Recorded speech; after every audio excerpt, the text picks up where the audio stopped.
um vício silencioso, difícil de ter um diagnóstico, ainda mais porque é cercado de tabu, porque envolve a intimidade de cada pessoa. Agora, o que acontece? Esse uso exagerado se torna um problema quando envolve conteúdo adulto, classificado pela Organização Mundial da Saúde já como um transtorno, mas o número de pessoas afetadas continua um mistério.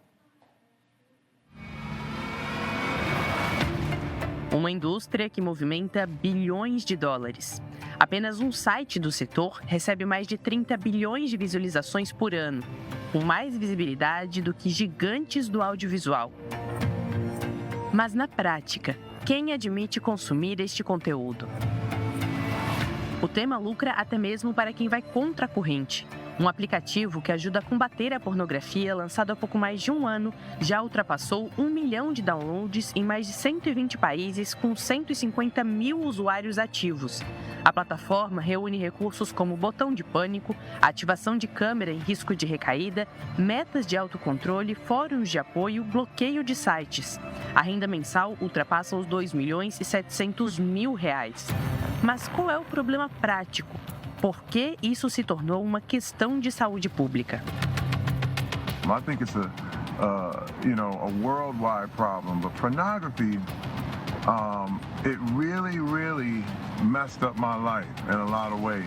And, the thing is, it became a thing where I didn't tell anybody. My dad had a Playboy left out at age 5. Até eu entender o que estava acontecendo, porque eu era uma criança, demorou muito tempo. Então, a questão da pornografia, ela se manteve como um hábito, mesmo após esse acontecimento, sabe? Então, e eu nunca me considerei viciado mesmo. Eu só fui cair nessa real quando eu não consegui ficar sem. E afinal, quando o consumo de pornografia passa a ser considerado um vício? Ele deixa de fazer as coisas corriqueiras, né? Então, por exemplo, ele começa a poucos minutos. Só que aqueles poucos minutos não bastam mais. Então, ele fica lá meia hora, dali um pouco, 1 hora. Então, ele vai procurando cada vez mais. O cérebro dele, para ele, fecha aspas, se saciar, ele precisa de mais tempo. Então, é por isso que essa busca ela vira incessante, até o ponto dele precisar de tanto para se satisfazer que esse tempo é extremamente prolongado. Já atendi pacientes que ficavam 10, 12 horas assistindo pornografia por uma breve satisfação. E mesmo assim não atingiu. Embora o uso problemático da pornografia seja considerado pela Organização Mundial da Saúde como um transtorno de comportamento sexual compulsivo, ainda não há dados consolidados de quantas pessoas são afetadas. E essa ausência de estatística está ligada, em parte, ao fato de o assunto ainda ser pouco discutido publicamente e muitas vezes tratado como tabu. Este homem de 20 anos, que prefere não se identificar, conta que a prática é comum entre meninos nas escolas. Na escola também, entre aspas, né, muito normal, um adolescente chegar, olha esse vídeo assim, aleatoriamente, sem contexto, sem aviso prévio, ele só te joga na tua cara, assim, tu fica sem reação. Eles fazem isso só de zoeira mesmo, Isso era padrão, todo homem já deve ter passado por isso, eu tenho, certeza absoluta.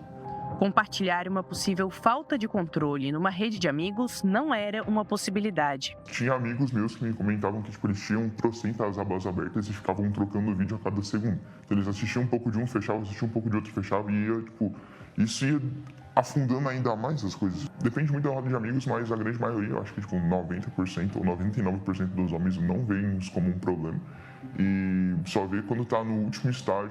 Mas as consequências estão presentes no dia a dia de quem está imerso nesse mundo. A disposição para viver é muito baixa.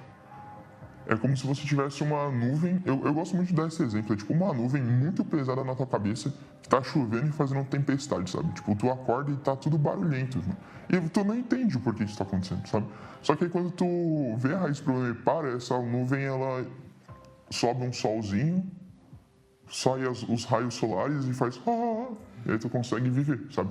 Então eu vejo que tem muito essa diferença no comportamento e no prazer que tu tem na vida. Para a questão de vício... A sexóloga explica que, assim como outras compulsões, o consumo excessivo de pornografia altera a resposta do cérebro à dopamina, o neurotransmissor do prazer.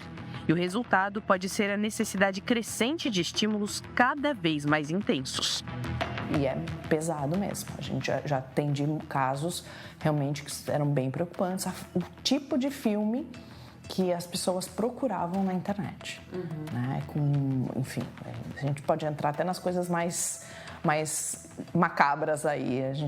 É um assunto bem pesado na questão desses agravantes, né? A busca por ajuda costuma vir apenas quando outros sintomas vêm à luz, como disfunção erétil, perda de libido e afastamento nos relacionamentos.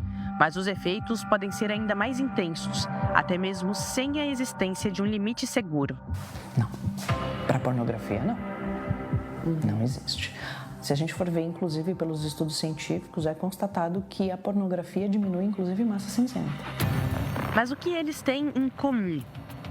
And it's affected almost every choice I made for the rest of my life. I first discovered porn at about 9, 10 years old. I was over at my uncle's house and he had a chest full of pornography. And this is the thing, it's funny because, people said, well, there's nothing wrong with pornography, with adults and the whole thing. But the problem is that, you never find it as an adult. Eu tinha 9 anos e foi durante um processo de abuso sexual por parte do meu primo, que foi o primeiro contato que eu tive com a pornografia, foi por conta dele. Então a gente estava brincando na casa da minha avó e aí ele me levou pro quartinho e tal e abriu a tela do PC. Todos foram expostos ao conteúdo ainda na infância. Com o cérebro em formação, essa experiência pode distorcer a visão da realidade e se tornar uma forma de regulação emocional, oferecendo um alívio temporário para sentimentos negativos. A pornografia, ela é um estímulo, né? Ela é uma encenação. O sexo, ele é humanizado. Então, a pornografia, ela pode ser um estímulo, mas a pornografia não é necessariamente o sexo. O sexo, ele é humanizado, né? E esse seria um dos grandes problemas do consumo excessivo da pornografia, porque ela pode tirar essa humanização do sexo e acabar trazendo esses estereótipos, né, da própria pornografia, onde não há essa conexão real, onde há muitas vezes uma objetificação do corpo da pessoa, né? Olhar a pessoa apenas como um objeto de prazer e não a sua história, os seus valores. A necessidade de estímulos cada vez mais intensos pode levar ao consumo de conteúdos nocivos e comportamentos de risco. A pornografia, ela não é a realidade, né? Ela é uma simulação. Então, pessoas que consomem excessivamente a pornografia tendem a normalizar a pornografia como o real e isso prejudicar as relações, né? Interferindo nas conexões profundas, trazendo comparações, né, com as parceiras, trazendo comparação com o próprio corpo, com a performance. Aquilo que é consumido pode vir a ser interpretado como uma normalização. Então, conteúdos violentos, conteúdos intensos, conteúdos envolvendo crianças, são conteúdos que pedem aí um sinal de alerta. O vício tem tratamento. Quando feito com apoio profissional, as chances de superação são muito maiores. A terapia busca entender os gatilhos da compulsão e substituir o comportamento por novos hábitos. A gente vai trazer barreiras de enfrentamento, mudanças de rotina, implementação de novos hábitos para que esse paciente deixe de assistir ou minimize. Isso de uma maneira gradual, não é do dia para a noite. A gente vai minimizando esses acessos dele até realmente total abstinência. Quando eu entendo qual é a minha necessidade, quais são os meus desejos, aquilo que me atende emocionalmente, vai fazer com que desperte o meu desejo. A gente precisa entender o que é que desperta o desejo em você. E as pessoas não se conhecem. Eu falo que nós somos analfabetos sexuais.